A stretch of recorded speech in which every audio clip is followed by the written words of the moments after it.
सर्वकर्माणि मनसा सन्न्यस्यास्ते सुखं वशी। तो कल बात चल रही थी कर्म संन्यास और कर्म योग। भगवान कह रहे हैं कि दोनों ही परम कल्याण करने वाले हैं, परंतु उन दोनों में कर्म संन्यास से कर्म योग साधन में सुगम होने से श्रेष्ठ है।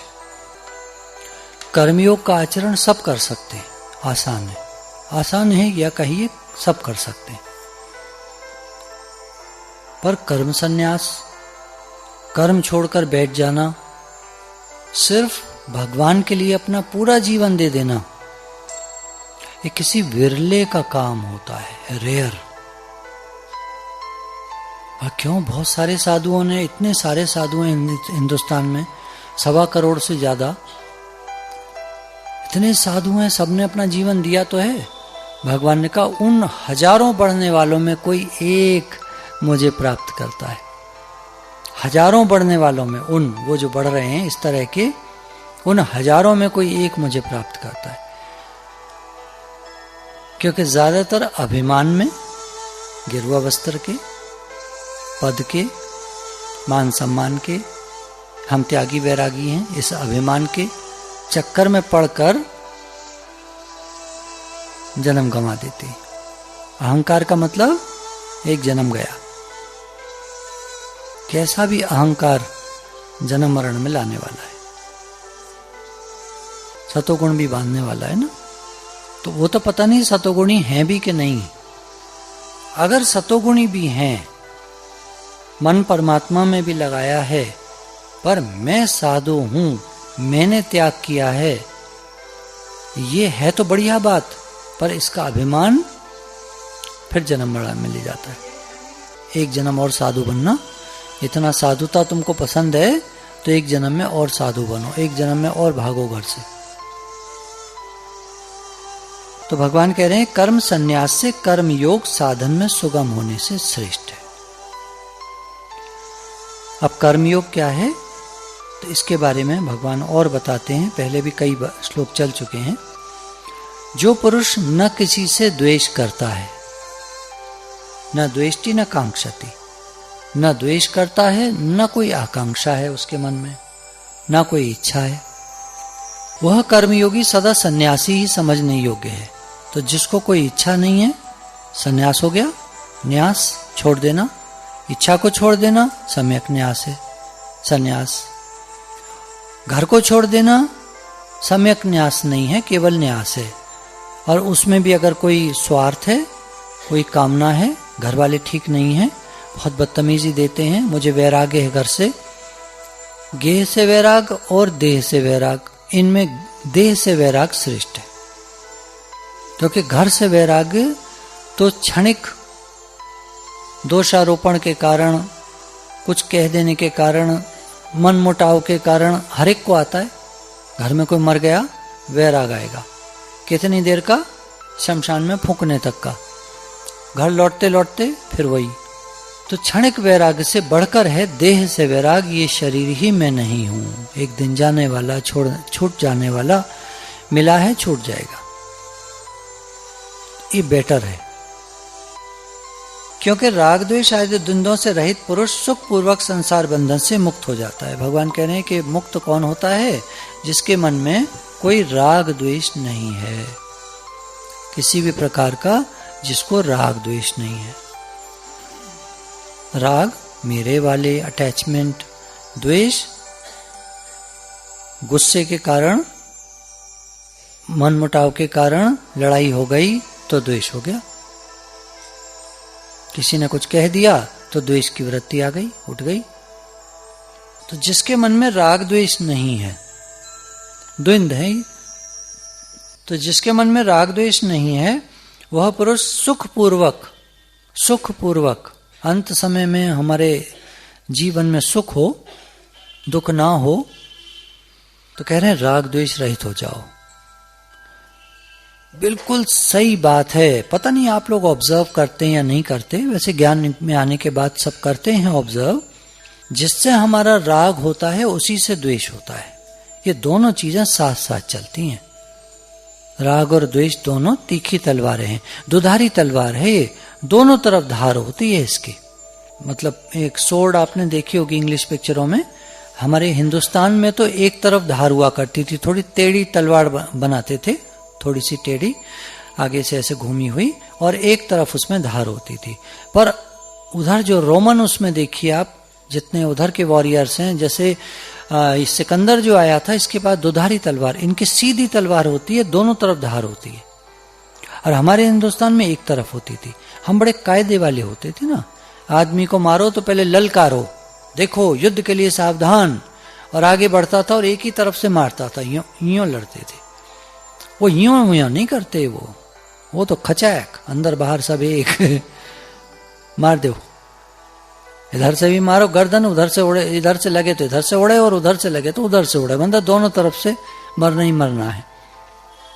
काम पूरा करते हैं, अधूरा काम नहीं छोड़ते। हिंदुस्तान में थोड़ा अधूरा काम छोड़ने की भी आदत है, लटका दो काम को, ऐसे आदमी को अधमरा छोड़ दो, ज्यादा कर्म बन जाते हैं उससे। अरे मारना है तो मार दो, नहीं मारना तो मत मारो। आधा मरा छोड़ दिया, बताइए घायल आदमी तो कितनी बद्दुआ देगा पड़ा पड़ा, कितनी तड़प उसको, कितनी बेचैनी, कितना उसके अंदर से टीस और कराह निकल रही होगी, तो मारने वाले को कितना दोष लगेगा। हाँ, जलने में ज्यादा पेन होता है। पूरा ही जल गया तो मर गया, काम खत्म। या न जले तो भगवान कह रहे हैं देखो, न राग करो न द्वेष, क्योंकि एक तरफ करोगे, एक कुछ भी करोगे, दूसरा भी आ जाएगा और बहुत जलोगे, बहुत परेशानी होगी। राग द्वेष ये द्वंद्व है, दुधारी तलवार है, दोनों तरफ मार करती है। राग करके देख लीजिए, ज्यादा राग करके देख लीजिए, और द्वेष करके देख लीजिए। तो इन दोनों द्वंद्वों से रहित जो पुरुष है, वो सुख पूर्वक संसार बंधन से मुक्त हो जाता है। उपर्युक्त संन्यास और कर्म योग को मूर्ख लोग पृथक पृथक फल देने वाला कहते हैं, न कि पंडित जन। तो चाहे तो संन्यास, कर्म संन्यास हो, ठीक प्रकार से सब कुछ छोड़ दिया जाए, शरीर तो जहां है क्रिया होती है, शरीर से होती है, ठीक है, मैं कुछ नहीं करता हूं, भगवान की सृष्टि प्रकृति आपे आप चलती है, हाँ कुछ नहीं, करन करावन आपे आप, मानुष के कुछ नहीं हाथ, मैं कुछ नहीं करता, थोड़ी बहुत क्रिया जो भी है शरीर से होती है, कर्म संन्यास लेकर के अपना सारा टाइम परमात्मा में मन। कर्म योग में सब कुछ परमात्मा का है, परमात्मा के अर्पण, ये संसार परमात्मा का है, परमात्मा के लिए क्रिया होती है, सेवा हो रही है, सब रूप में भगवान है। सर्व खलुदम ब्रह्म ने हम नास्ति किंचन, सर्वत्र ब्रह्म है, नहीं है दूसरा कुछ भी, सेवा हो रही है। प्रभु आपके लिए करते हैं, करते हो तुम कन्हैया, मेरा नाम हो रहा है, आप ही की कृपा से होता है, आप ही की शक्ति है, आप ही के लिए होता है, सब कुछ आप है, मेरा कुछ नहीं। तो दोनों में से एक में भी सम्यक प्रकार से स्थित पुरुष दोनों के फल रूप परमात्मा को प्राप्त हो जाता है। दोनों का फल है, सम्यक न्यास हो या कर्मयोग हो, दोनों का एक ही फल है, परमात्मा प्राप्ति। ज्ञान योगियों द्वारा जो परम धाम प्राप्त किया जाता है, कर्मयोगियों द्वारा भी वही प्राप्त किया जाता है। इसलिए जो पुरुष ज्ञान योग और कर्म योग को फल रूप में एक ही देखता है, वही यथार्थ देखता है। तो भगवान कह रहे हैं कि ज्ञान योगियों द्वारा, ज्ञान योगी, सांख्य योगी, संन्यास, कर्म संन्यास, ये सब एक ही बात है। तो ज्ञान योगियों द्वारा जो परम धाम प्राप्त किया जाता है, कर्म योगियों द्वारा भी वही प्राप्त किया जाता है। पूरा ज्ञान में मन है ही ब्रह्म, कर्म से कोई मतलब नहीं, आत्मा से आत्मा में रमण करने वाले के लिए कोई कर्तव्य कर्म नहीं है। तो ऐसा ज्ञान योगी परम धाम को प्राप्त करता है, मुक्त हो जाता है, परमात्मा से मिलकर एक। कर्मयोगी के द्वारा भी वही प्राप्त होता है, शर्त एक ही है, संसार को अपना न माने, मैं कर्म अपने लिए करता हूं, बिल्कुल ऐसा न माने, मुझे इसका फल क्या मिलेगा, बिल्कुल नहीं, कहीं भी अपनापन बिल्कुल नहीं, सब कुछ भगवान का है, सब रूप में भगवान है, भगवान के लिए सेवा होती है। किस लिए करते हो? भगवान के लिए सेवा करते हैं। कैसे? निष्काम भाव से। क्या फल चाहिए? कुछ नहीं चाहिए। तो ऐसा जो कर्मयोगी है उसको भी परमात्मा प्राप्ति ही होती है। इसलिए जो पुरुष ज्ञान योग और कर्म योग को फल रूप में एक ही देखता है वही यथार्थ देखता है। देखिए बार बार भगवान कितने 4-5 श्लोक हो गए, एक ही बात को बार बार रिपीट कर रहे हैं कि दिमाग में ड्रिल हो जाए कि कर्म योग और सांख्य योग, संन्यास योग, ज्ञान योग सब एक ही बात है।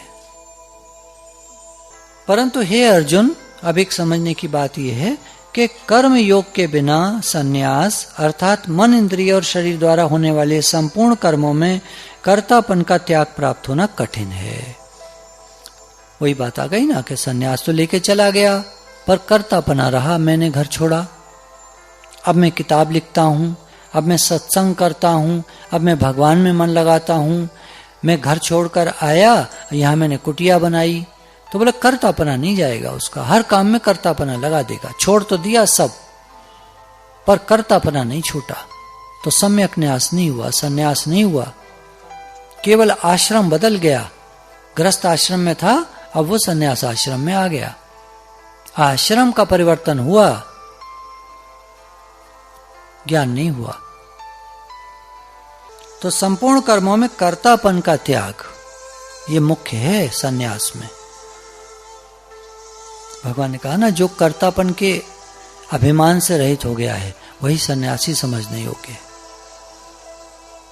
और भगवत स्वरूप को मनन करने वाला कर्मयोगी परब्रह्म परमात्मा को शीघ्र ही प्राप्त हो जाता है। और अगर कर्म योग का आचरण कर रहा है, शरीर ग्रस्त में है, सब रूप में भगवान को देखता है, सेवा होती है, भगवत स्वरूप का मनन होता रहता है, सब रूप में भगवान है, भगवत स्वरूप, किसी का नाम होता है ना भगवान स्वरूप, तो भगवत स्वरूप को मनन करने वाला कर्मयोगी तो हर समय जिसका भाव है कि सब रूप में भगवान है, तो क्रिया जो होती है इधर से वो सेवा, सेवा है, सब रूप में भगवान है, सेवा हो रही है। तो भगवत स्वरूप को मनन करने वाला कर्मयोगी परब्रह्म परमात्मा को शीघ्र ही प्राप्त हो जाता है। कैसे? क्योंकि उसका सारा ध्यान भगवान की तरफ है।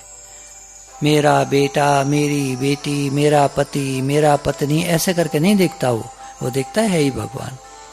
इस भाव को बनाने में बड़ा टाइम लगता है, रोज रोज भूल जाते हैं, बार बार वही याद आ जाता है, मम्मी पापा, बेटा बेटी, बीवी पति, यही सब याद आ जाता है बार बार।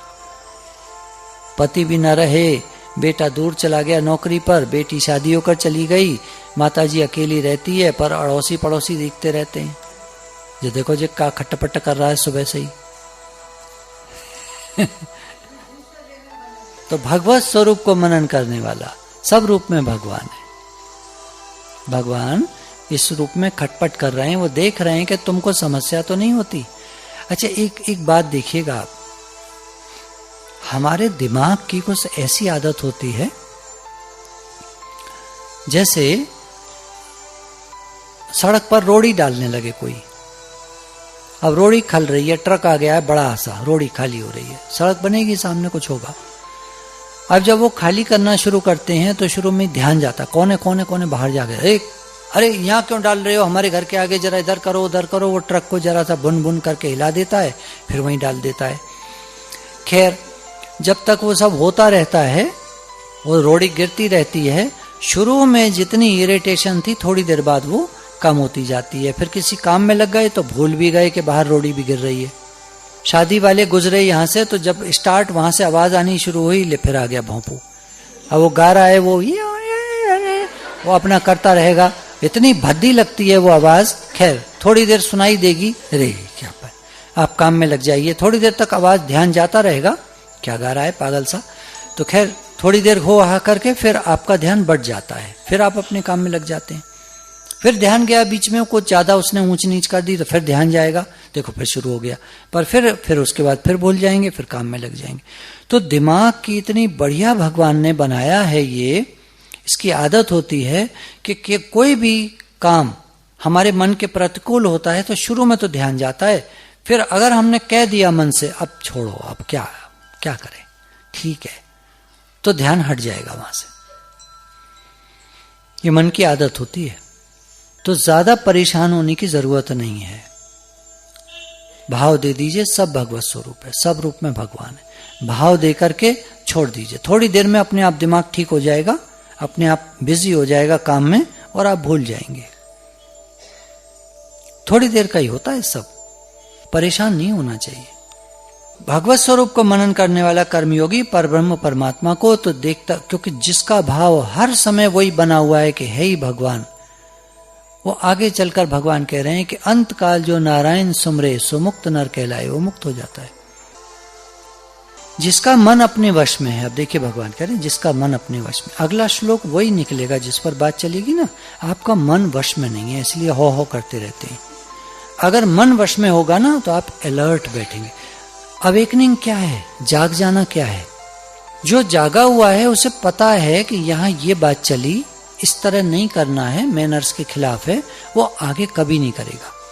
जिसका मन अपने वश में है, जो जितेंद्रिय एवं विशुद्ध अंतःकरण वाला है, जितेंद्रिय जिसके इंद्रियां वश में है, मुख भी इंद्रिय है, कान भी इंद्रिय है, क्या सुनेंगे? मतलब वही सुनेंगे जो हमारा उद्धार कराए। जो चीज जो हमारा उद्धार न कराए उसको नहीं सुनना चाहिए। जैसे दुनिया की गॉसिप, इधर उधर की बात, तेरी मेरी बात, इसको नहीं सुनना चाहिए।